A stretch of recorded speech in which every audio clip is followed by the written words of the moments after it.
Okay, one final sip of coffee and one final video this morning. I'm going to go in a completely different direction with this final video for today. And I was thinking about a video I did a day or two ago about cash is king. And I talked about how in the Philippines most of the time you end up paying your bills with cash.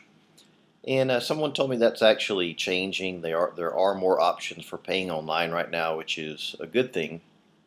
But I thought I would share just a few quick pointers that can make your life a little bit easier in the Philippines in terms of paying your bills.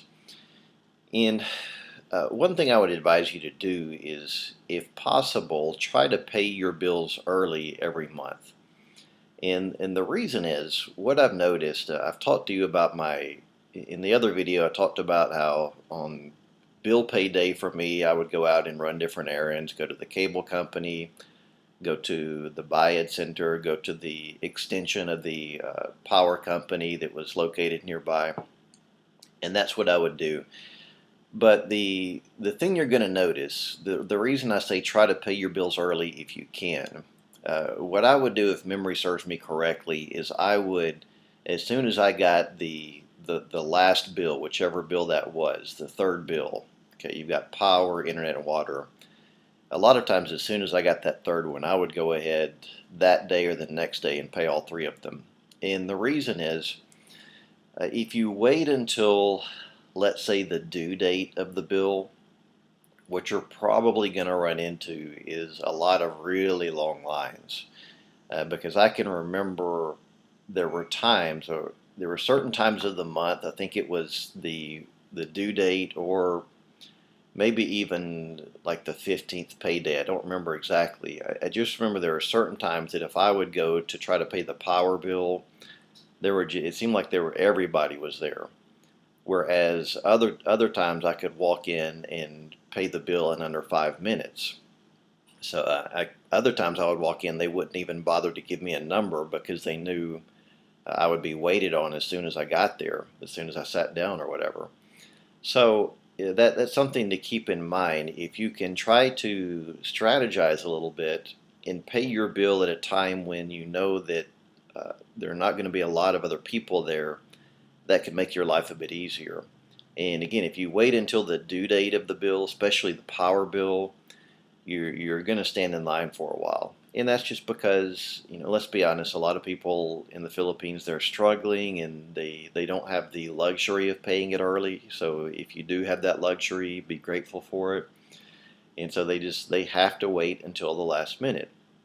So that's something to keep in mind if you can avoid paying it the date that it's due. And another thing to avoid, this kind of goes along logically with this, what I'm talking about, especially with the power bill, but even with a lot of your other bills, you don't want to be late on that bill. Because what can happen, I've had a few experiences like this with the power bill. If you take your power bill to the local buy-it center, remember I've discussed that there are places in the mall and other places where you can pay the bill.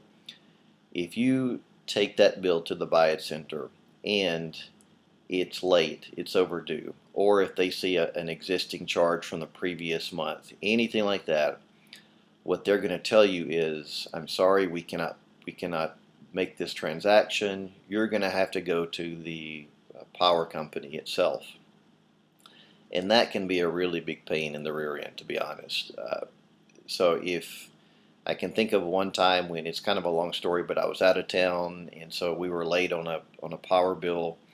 And again, what I had to do in Angeles City is go jump on a Jeep and go to downtown Angeles City to pay it. Now, this wasn't nearly as big of a problem as it would have been in Manila, but still, it's the difference between taking a few minutes to pay a bill at a local place versus spending 30 minutes, maybe an hour, riding into town to get in line and pay the bill. So don't ever be late on the bill if you can help it, just because to me it's kind of strange if the bill is late. If the bill is late, then why do they make it even harder for you to pay it? But I think the idea is they don't want they're afraid that people will leave balances on these bills, and they want people to correct that as soon as possible. Now, one final little tip that I'll share with you, and I think this is something that I neglected to share when I talked about renting in the Philippines. But in many cases, when you rent a place, you're going to find that the previous tenant, obviously, they left, and there's a power bill that's unpaid. Pardon me. And the power bill, with the previous power bill, is a little late or whatever. One thing you need to be absolutely sure is you need to make sure that your landlord handles that. And the landlord usually will, because the previous tenant, I'm sure, left some type of utility deposit from which the landlord can pay that. But talk to your landlord or broker and make sure that he's going to go pay that previous power bill. That way, when your power bill comes, it's clean. Because if your power bill comes, your first month of renting, and then there's a balance from the previous tenant, you cannot just pay your part of it and then the other part the other part is taken care of later. You'll take that bill, like I said, to the buy-it center, and then they'll say, no, you have a balance, you can't pay it here. So it's just a little tip. Make sure that the landlord completely pays that, and make sure that the first bill that you pay there at the apartment is completely clean and has no existing balance. Otherwise, again, you got to go through the process of going to pay it yourself. And I had that happen to me in Manila one time. I made the mistake of agreeing to handle that, and then I just remember it was a bit of a mess because I asked someone to go to the electric company, the power company, and pay it for me. And the clerk did not see the previous balance. The clerk only paid the current balance, and then so the next month the bill came to me, and it had that previous balance. So I had to personally this time go to the power company to handle it. Now, if our memory serves me correctly, what I did is I called ahead of time and let them know this was their mistake. And then once I got to the place and talked to someone, I kind of jokingly, but in a nice way, said, I don't want to come back here again.